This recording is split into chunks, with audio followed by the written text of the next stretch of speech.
All right. The Magic Flute is the final opera that Mozart completed. Now, when I say that, it's a little bit tricky because it's not the last opera that he began. He had mostly finished it when he started La Clemenza di Tito, which he then finished, and then he put finishing touches on the Zauberflöte. There is considerable debate as to how much the story of the Magic Flute has to do with Freemasonry. Freemasonry was a secret society, in some cases not so secret. You have to remember that most governments in Europe in the 18th century were autocracies, so they had lots of spies, so they knew who was doing what.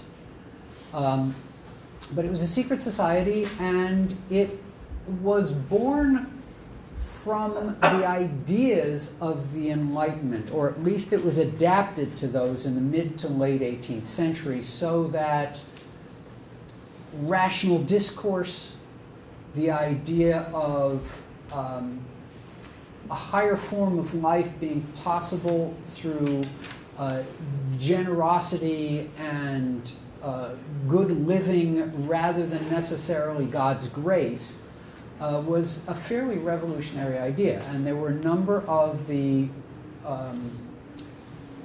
intellectual human centerpieces of European culture who were Freemasons. And that included, as of about 1784, Mozart, and then later Beethoven, Goethe, a number of people. The chapter or lodge in which Mozart was a member in Vienna was somehow a former Catholic society, so in that sense it was looked on as safe by the authorities, that is, something unlikely to foment rebellion against the authorities. However, the Empress, Maria Theresa, was very much anti-Masonic. And there is at least one theory that the Queen of the Night in the Magic Flute is modeled on Maria Theresa. Mozart, in the late 1780s, started to hang around with a theater troupe in Vienna that had its own theater and was run by an impresario, an actor, and writer named Emanuel Schikaneder. And in 1790, he actually collaborated on the music for a show called Der Stein der Weisen, or the Philosopher's Stone. And this had, this troupe specialized in retold or new fairy tales. And the plot of the Philosopher's Stone is actually very similar to that of the Magic Flute. There are a lot of things about the plot of the Magic Flute, which takes place in ancient Egypt, which is why you're going to hear about Isis and Osiris a lot, or Isis und Osiris in German, that gives a lot of people pause. I know at least one person whose musical taste I respect very much, who saw it at the Met and said it was the stupidest storyline she'd ever seen. My feeling is that some of the strength of her response came from the obvious misogyny that is part of the plot. That is, the Queen of the Night loses her own daughter at the behest of her late husband, who instead entrusts, when he passes from being the head of the temple, passes his daughter on, as it were, to the new head of the temple, Sarastro, because he felt that she ought to be raised better by a man than by her own mother. Now, one could watch the show and say, well, no wonder, she's unhinged.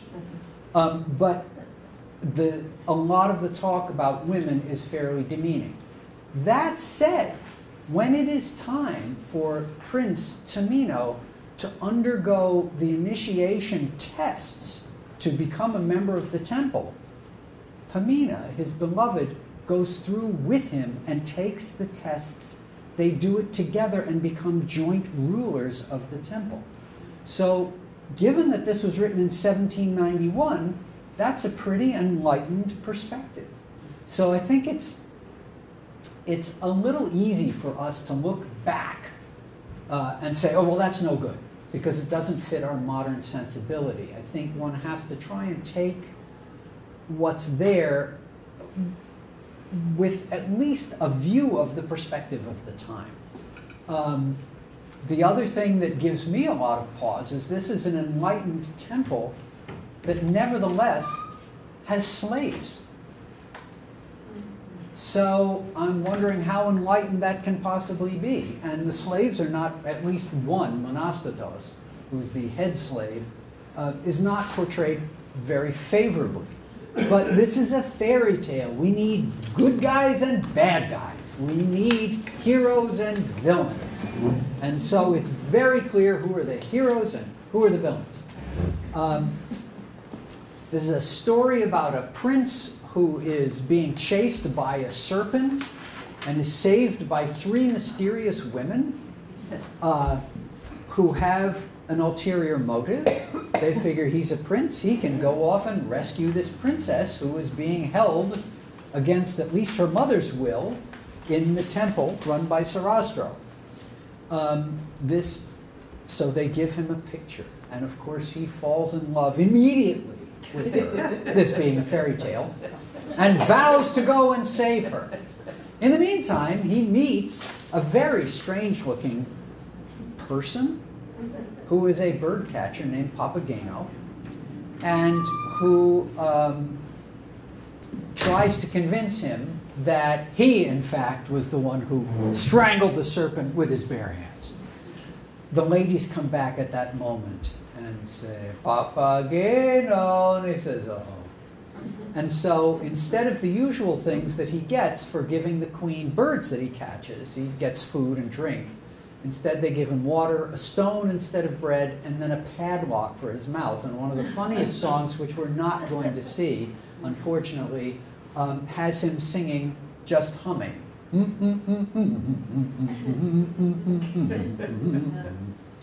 One thing I want you to notice in this is how German this piece is.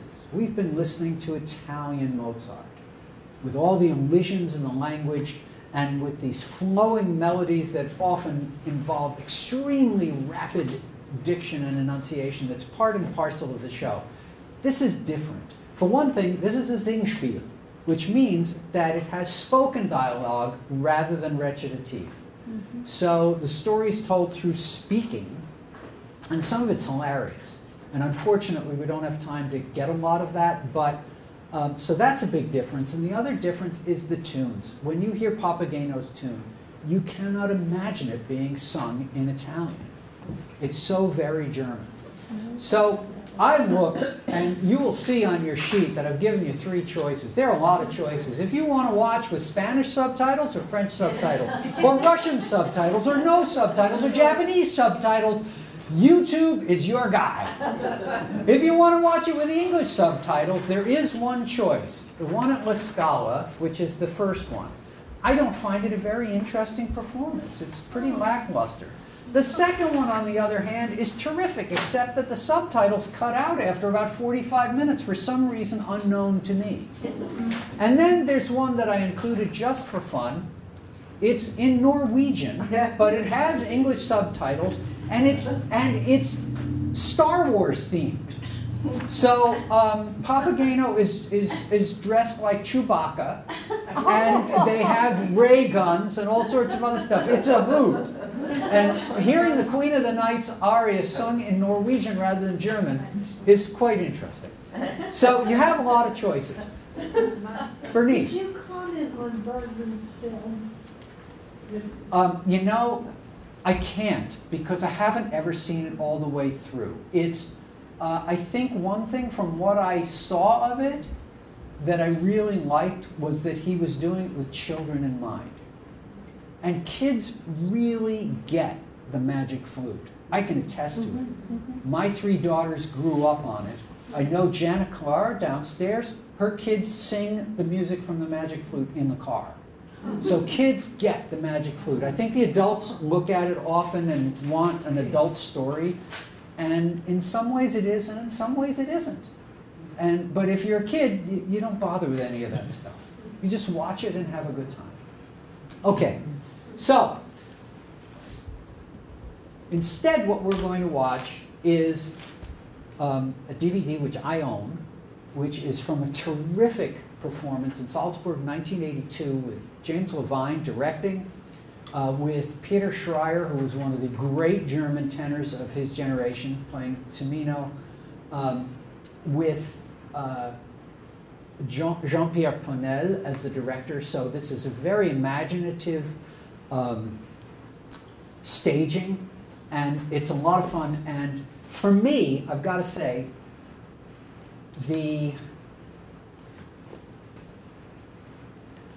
a really fun performance of the Magic Flute rises or falls not on Tamino or Pamina. They got to be good singers. Or on Sarastro. It rises and falls on Papageno and the Queen of the Night. And so that's all I'm going to say about that. So I'm going to play you the overture because I think it shows the very mature Mozart who was able to meld together all of that counterpoint that he was absorbing and yet still makes a very coherent thing. I think this is extremely influenced by Freemasonry. There's some people who say, no, it doesn't have anything to do with it. Just listen to the first 3 chords. 3 is a magic number for the Freemasons. And those big 3 chords keep coming back again and again. The Queen of the Night has 3 handmaidens. There are these 3 boys who guide both Tamino, Pamina and Papageno. In times of trouble, they show up. Okay? So there are lots and lots of 3s in this, and all sorts of other symbols. The temple is obviously modeled on Freemasonry and its lodge. But in any case, once I get my screen back up, we will listen to the overture. Hola. There we go. All right. Oh my God, he's skinny. Yeah. I've never seen him that Are we on? thin. Oh, what happened here? Why is this? I went to play it and it disappeared. Oh, it just crashed. Great. Oh no. Oh. Say yes. Booger. No, I just want to open the doggone thing up, okay?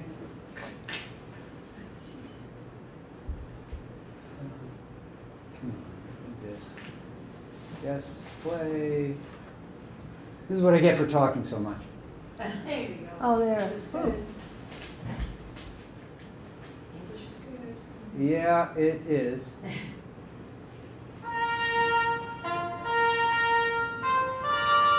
So you get this nice stuff, and then, all right, here we go.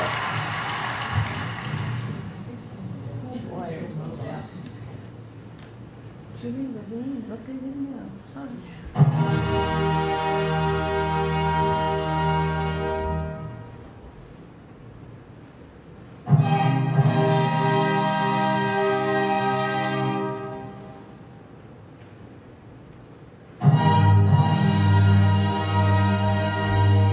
Tell this is the early 1980s, all male orchestra.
And notice how fugal this becomes.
I think that's the end of the overture.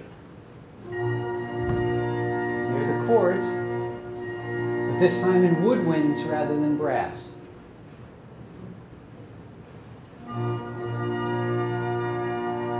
And unlike the opening, from now on, when you hear the three chords, it's all on one chord, like E flat. At the beginning, it's on three different chords.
check out this serpent before I turn it off. That's all one big serpent.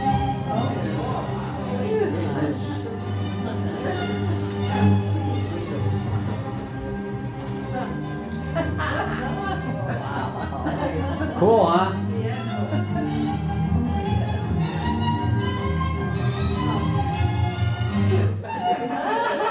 Sorry. I did.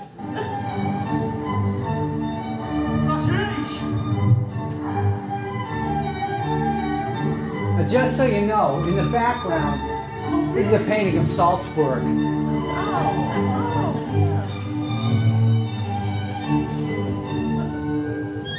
This is Christian Bersch. He's fabulous.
Now, just so you know, about this production, one of the things that's really cool about it, and we're going to miss it because there's a great back and forth between Tamino, who doesn't understand Papageno, and Papageno, who has no idea who this strange guy is, because his experience is so limited, is that Tamino speaks in Hochdeutsch, educated German. Oh, yeah. This Papageno speaks in Salzburger dialect. And having lived there for a year, I can tell that's what he's speaking. So, for instance, if Tamino says, I don't know, he says, ich weiß nicht. If Papageno says it, I weiß nicht. So, he's an everyman. So, Tamino is thinking of higher things, rescue, being heroic, doing the right thing. Papageno, it's something good to eat, something good to drink, and a woman I can call my own. And so when they have to undergo tests, Tamino passes with flying colors. He totally tanks. But they take pity on him anyway. Okay, so what happens is, after the ladies come out and straighten him out by putting a lock on his mouth, they tell Tamino, look, you know, we want you to save this girl. Here's your picture. Okay, and that's where we're going to pick it up. Let's try about, let's see.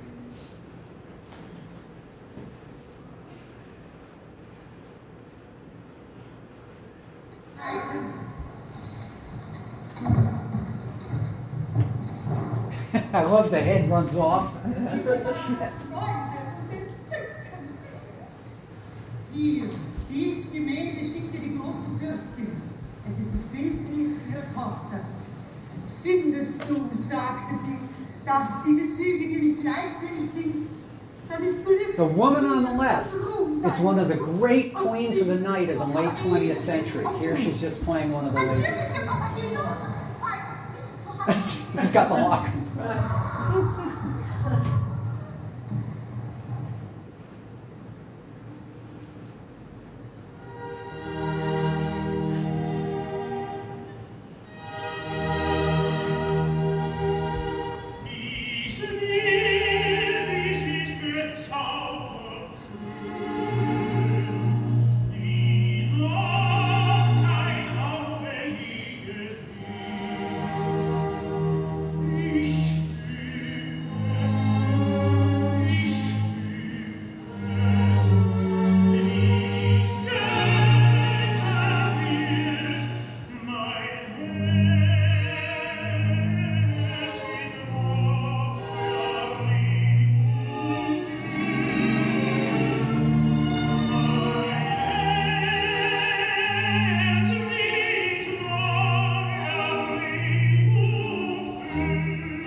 That's a tenor, folks. That's Peter Schreier.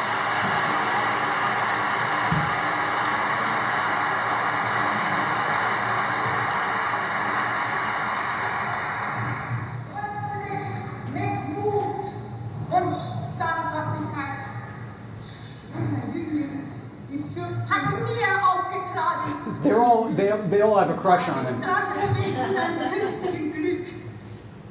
nunmehr gewarnt sein. Sie hat jedes deiner Worte gehört.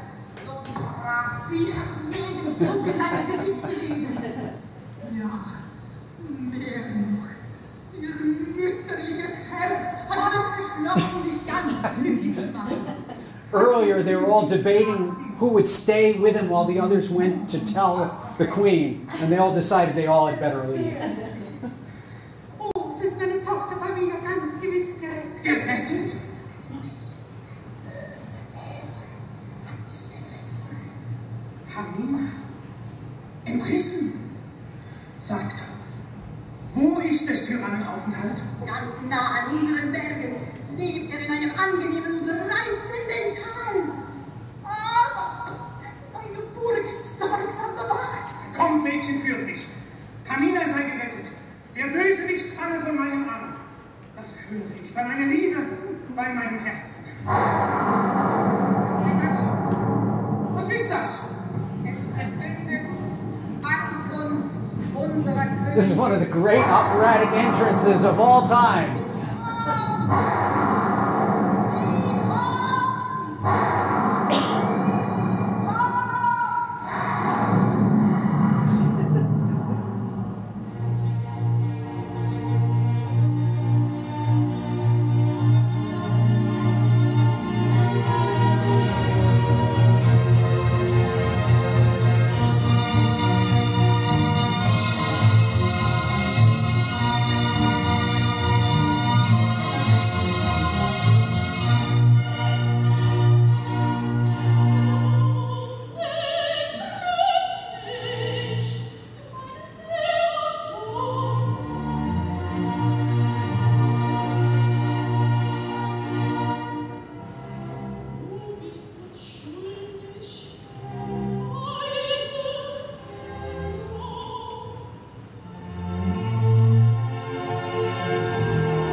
Those are high Cs.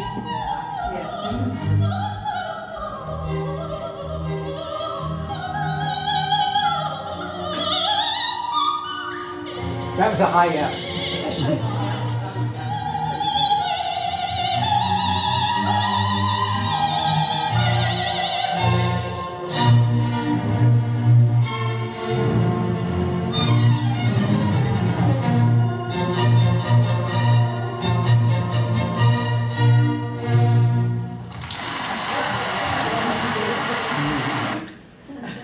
Now, a couple of things I need to say. First, because Mozart was working with a company of actors primarily, he had to be very careful what music he wrote for what character. Now, it's clear that for Pamina, Queen of the Night, he let it all out. And for Sarastro also. You had to have a very skillful bass that has a low F. Queen of the Night was played by one of his sisters-in-law from the talented Weber family. His first crush was on Aloysia, but this was another sister who's singing this. So obviously she must have been a fairly skillful soprano to do this. On the other hand, parts like Papageno, which was played by Schikaneder himself, and Monastatos, the head slave, have their melodies prefigured in the instruments before they come in so that they get the pitch and they get the tune. And so those are not as difficult to do. Not that, you know, you want some schlump doing it today, but this shows how good Mozart was at tailoring the music to the individual singer, which is something that's part of a composer's stock and trade. Know your people. The Queen of the Night, depending on the director and who the soprano is, can be played in any of a number of ways. You can see that at least my take on this one, played by Edita Gruberova, is a woman who's really right on the edge of losing all of her marbles until later. She's obviously lost her daughter, but later on you find out that she's got an ulterior motive. She actually wants the power that goes with running the temple. You're going to see another interpretation at the end of the class. So now we are skipping ahead. What happens is they free Papageno from the lock, the women do, and say, go off with the prince, help him. 3 boys are going to come along to guide you, but the boys don't show up. And so Papageno goes off ahead of time, and he makes it in to see Pamina and says, your rescuer is coming. And she said, and he says, you know, he really thinks you're great. He's already in love with you because he's seen your picture. And she said, really? And he says, yeah. If only I had somebody to love. And so they sing a really wonderful duet together that we're going to hear once I get it queued up here. Yes.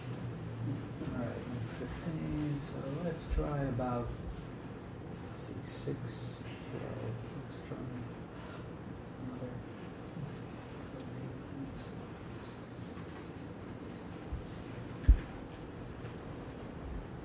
Let's try there.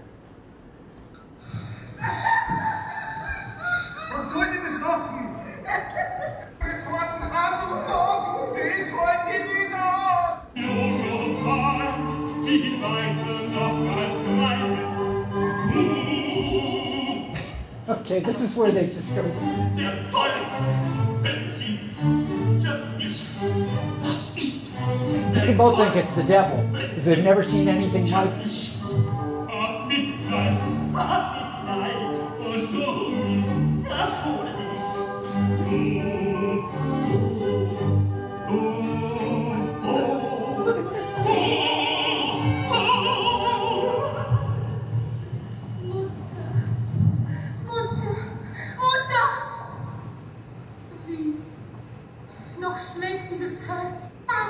Ja, aber das muss ich dir umständlich erzählen. Ich kam heute früh, wie gewöhnlich, zu deiner Mutter Palast mit meiner Lieferung. Lieferung. Ja. ohne zu schwören. Bist ja auch ein Fräuleinbild. Jetzt Iliane Katrubasch. Ja, richtig. Bei der Liebe. Also das nenne ich ein Gedächtnis an. Kurz diese übergroße Liebe zu dir war der Peitschen Streich, um unsere Füße in schnellen Gang zu bringen. Und jetzt sind wir hier, um dir 1000 schöne und angenehme Dinge zu sagen, dich in unsere Arme zu nehmen und so schnell wie möglich, wenn geht noch schneller als hierher, zu deiner Mutter zu bringen. Aber lieber Freund, wenn der unbekannte Jüngling oder Prinz, wie er sich nennt, Liebe für mich fühlt, warum sollte er so lange mich von einer Fessel zu befreien? Und da steckt ja der Haken. Wie wir von den Jungfrauen Abschied nehmen, sagten sie uns, 3 holde Knaben werden unsere Wegweiser sein. Sie werden uns lehren, wie und auf welche Weise wir handeln sollen. Sie lehrten euch? Nichts lehrten sie uns. Wir haben keinen gesehen. You can tell by his accent, he's from Salzburg. War der Prinz so fein, mich vorauszuschicken, um dir unsere Ankunft anzukündigen. Freund, du hast viel gedacht. Ja. Wenn Sarastro dich hier erblicken sollte. Dann wird mir meine Rückreise der Sport bleiben, das kann man nicht. Dein Marke vor dem Tod würde ohne Grenzen sein. Um diesem auszuweichen, gehen wir lieber bei Zeiten. Wie hoch noch die Sonne. Gegen Mittag. So haben wir keine Minute zu versäumen. Um diese Zeit kommt Sarastro gewöhnlich von der Jagd zurück. Was der Herr Sarastro, der ist gar nicht zu Hause. Na, da haben wir gewonnene Spiel. Komm, mein schönes Fräulein. Du wirst Augen machen, wenn du den schönen Ringfinger blickst. Freund, du hast ein gefühlvolles Herz. Freilich habe ich ein gefühlvolles Herz. Aber was nutzt mir denn das alles? Ich könnte mir doch alle meine Federn ausrupfen, wenn ich daran denke, dass Papageno noch keine Papagena hat. Arme Mann, du hast noch kein Wein? Noch nicht einmal ein Mädchen. Viel weniger ein Weib. Ja, das ist betrübt.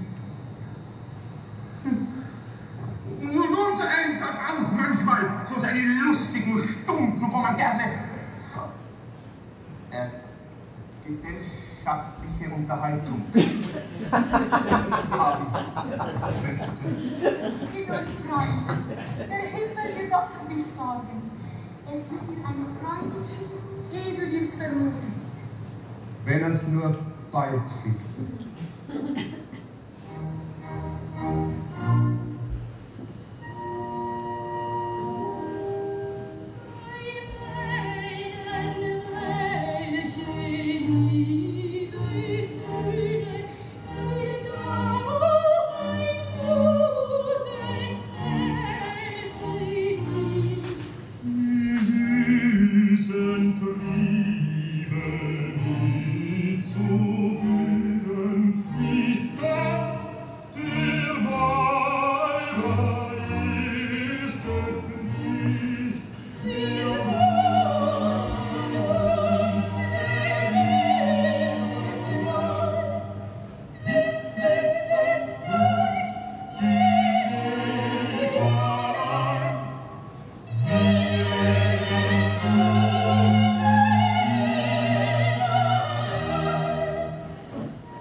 tell the difference in how he wrote that. She gets all the florid stuff. He just harmonizes with her.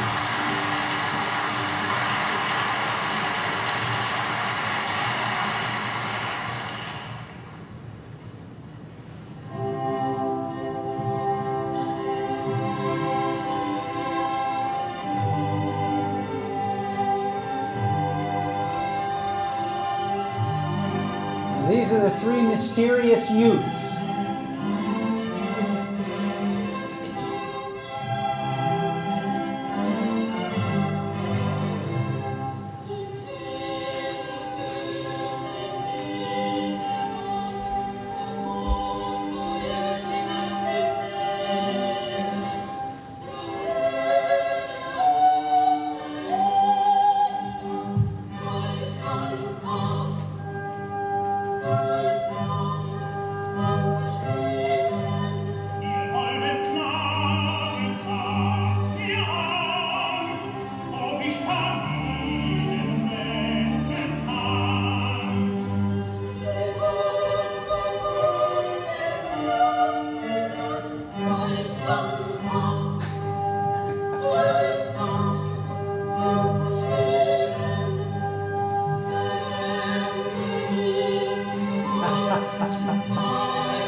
And then he tries to get into the temple. And he says, "Let me in, there's a villain here." And the people say, "You got it wrong. There's only wisdom and nonviolence in here." He says, "What about this Sarastro character?" And they say, "Oh, well, he's the head of the temple. He's a really good dude." And he says, "Really?" He says, "Yes." In the meantime, he has to try and he's trying to find Papageno and Pamina, and they keep missing each other. So he's got this flute that he's been given, which charms animals and everything. And Papageno has his little set of pipes and also these magic bells. Well, they keep playing flutes back and forth, and they keep getting mixed up. And the upshot is that Monasteros captures Papageno and Pamina again, and brings them in front of Sarastro, figuring he's going to get rewarded, and instead he gets beaten. So anyway, onward we go, and Tamino is let in, and they say, "You actually seem a fairly likely candidate for initiation. You seem to have all the right qualities." And he said, "Really?" And they say, "Yes, but you've got to undergo trials." And so he has this trial of silence. And he passes. Papageno flunks terribly. But in the midst of it, Pamina comes in to speak to him, and he finds he can't speak to her, and she thinks that he doesn't love her anymore. And she sings this absolutely heart-rending aria that she goes off and she wants to kill herself. But she's persuaded not to by the three little boys who show up again at a time of crisis. And meanwhile, this old lady comes in to see Papageno. And it's one of the funniest scenes imaginable. And in fact, you're going to have to imagine it because we're not going to see it. But in any case, he comes in and she says, "Papageno!" And he says, hey, young lady, how are you?" And she says, "Oh, I'm fine." And he says, "How old are you?" And she says, 18 years and 2 minutes. And he gets it mixed up. He thinks she says 80 years. And she says, no, 18 years and 2 minutes. He says, "Oh." He says, "Yeah, and do you have a boyfriend?" And she said, "Yeah." And he says, "Is he just as young as you?" And she says, "No, he's 10 years older." She says, "Oh, yeah, does this guy have a name?" She says, "Yeah, Papageno." He says, "Papageno?" And so she says, yes, and I'm here to save you. I'll get you out of here." And he says, "Oh, yeah, right." And so then she disappears. And later she shows up again and says, "Look, I've got the key to this. You marry me and you'll get out of here." And he says, "Do I have to?" And she says, "Otherwise you're going to be imprisoned here forever." And he says, okay, I'll marry you till something better comes along. And she suddenly reveals herself as this beautiful young woman, as Papagena, and he says, wait, Papagena! And the people who are from the temple who are watching him whisk her away, and they say, you're not ready yet. And he says, you people are always getting in my business! And so, in any case, they bring, because Tamino has passed the test, he is released from his vow of silence. He's brought back together with Pamina, and the two of them go through trial of water, trial of fire. They pass that, and meanwhile what happens is Papageno is released, but he can't find Papagena, and he's in terrible despair. So just wait a minute while I pop this one out. Let's see about ejecting this. Let's try instead. Have you ever seen this on? Stop. Oh, God. Heard it. Yeah, it's wonderful. Let's get this out, okay. All right. Disc 1 out. Disc 2 in. Upper North did it a few years ago. We went to a matinee, and all the kids were there. And it was so much fun.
Ah, okay, I gotta back it up here.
Kleine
the drama is not over. The Queen of the Night has not given up yet.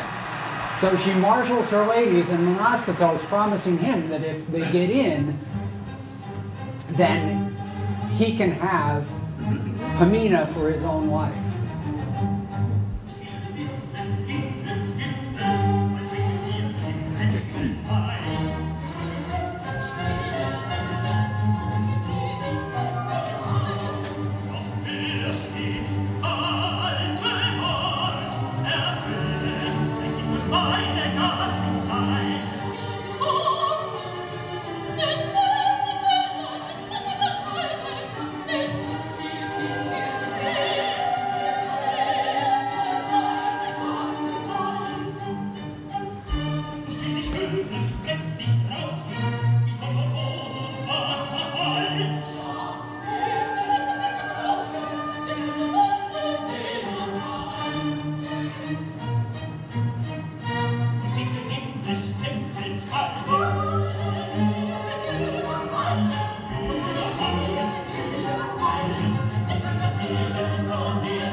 Sarastro is played by Marty Talvola. There must be something in the water in Finland that creates basses like this.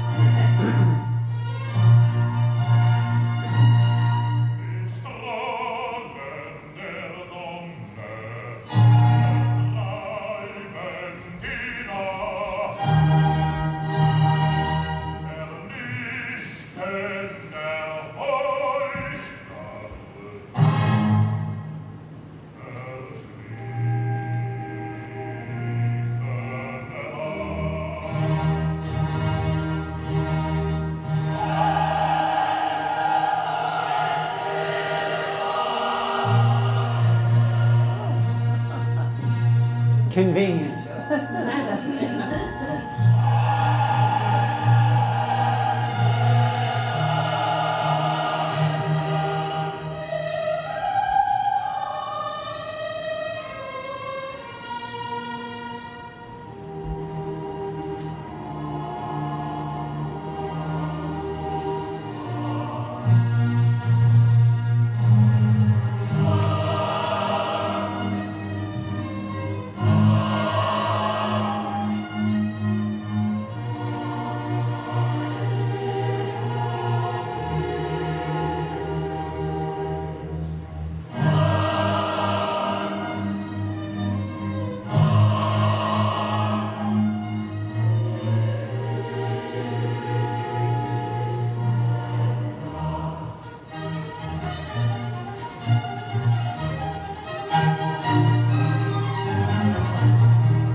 of the touches that I really like is that Sarastro is actually relieved of the responsibility. Now that's not in the stage directions, although apparently Mozart and Schigenator had tremendous number of stage directions, most of which are ignored by modern directors.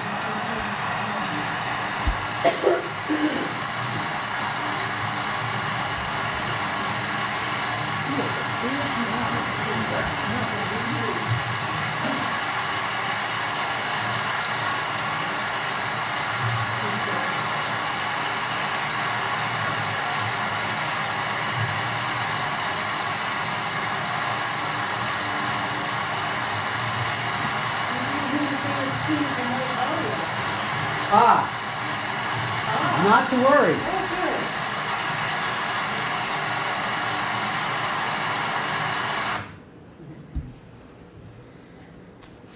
I saved the best for last. All right. I think Edita Gruberova is good,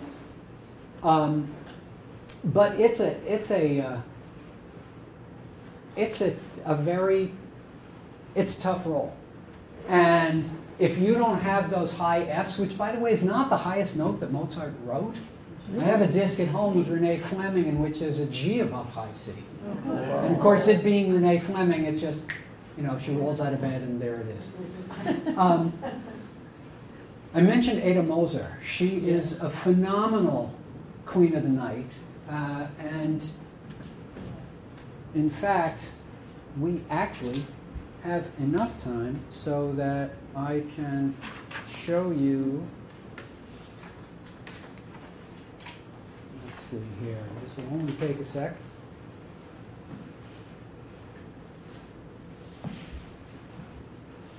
Oops. When I put my glasses on. Okay.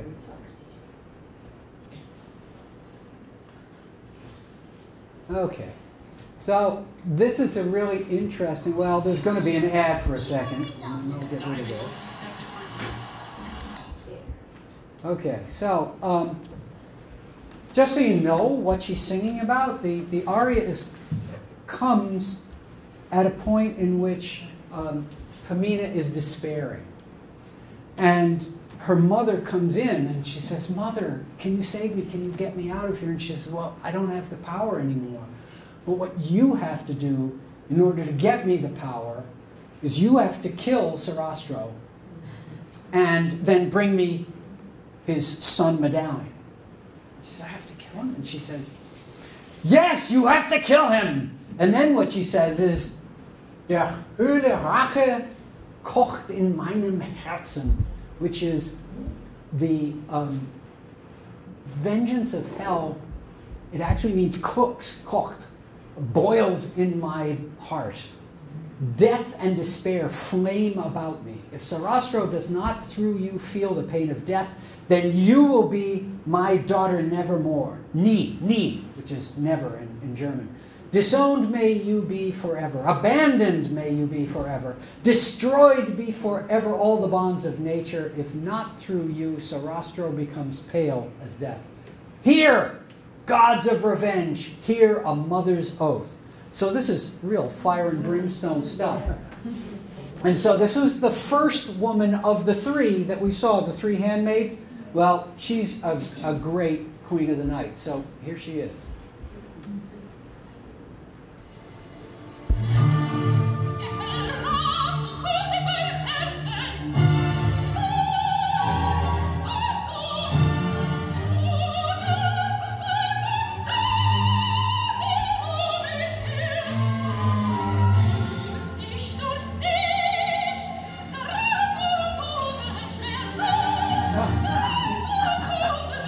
I have no idea why this stuff happens.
Yeah, so I've got to confess, I didn't think it was possible to find another Queen of the Night to equal her. She's, as far as I'm concerned, the greatest in the late 20th century at least.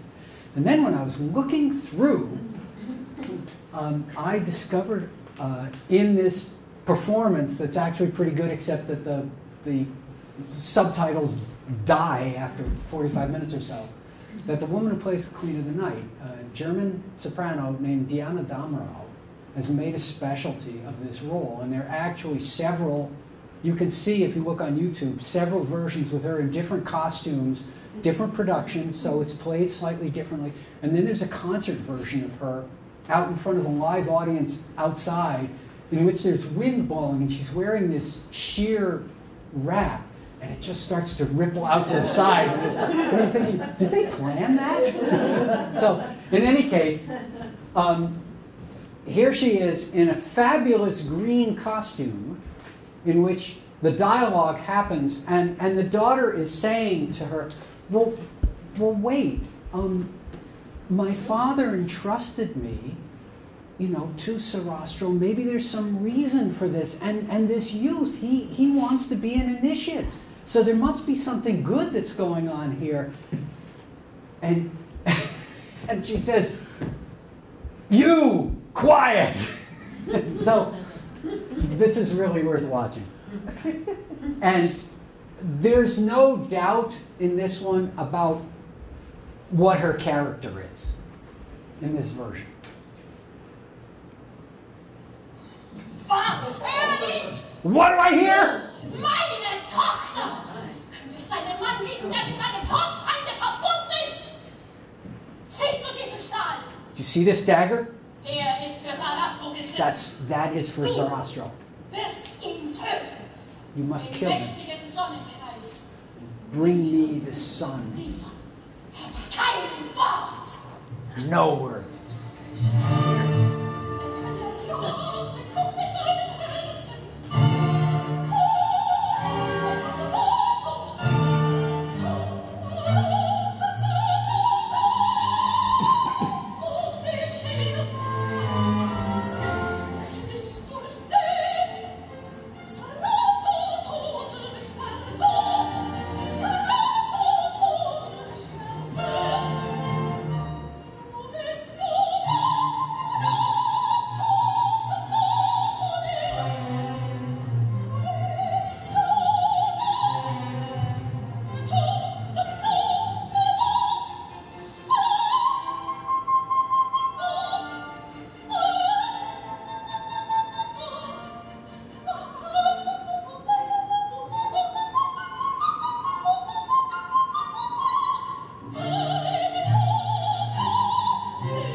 Now, that's a Queen of the Night. Oh my God. Which you would be That a is good Lady wrong. Macbeth. Yes, yes. Wow. I mean, when I saw that, I thought, that's how you do that. Yeah. So, yeah. It's interesting because not everybody has been in love with the music that Mozart wrote for her. Berlioz said in his usual totally over-the-top way that something to the effect of Mozart had created a sin against heaven because he took those words and turned it into a virtuoso vehicle because of all the coloratura turns in that. He was entitled to his opinion, and I've heard other people say, "Well, wait a second, you know, you read those words, and then you hear all that bouncing around."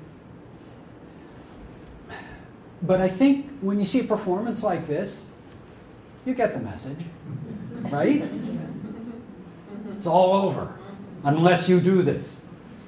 So it's hard to believe that Mozart actually conducted the first performances of this and played. Usually the bells are played by Celeste or Celeste, little keyboard. It's like a glockenspiel. And in the performance that we were watching, James Levine was playing it. Oh, really? And there are actually some. Well, he's a great pianist, and he had it right next to him.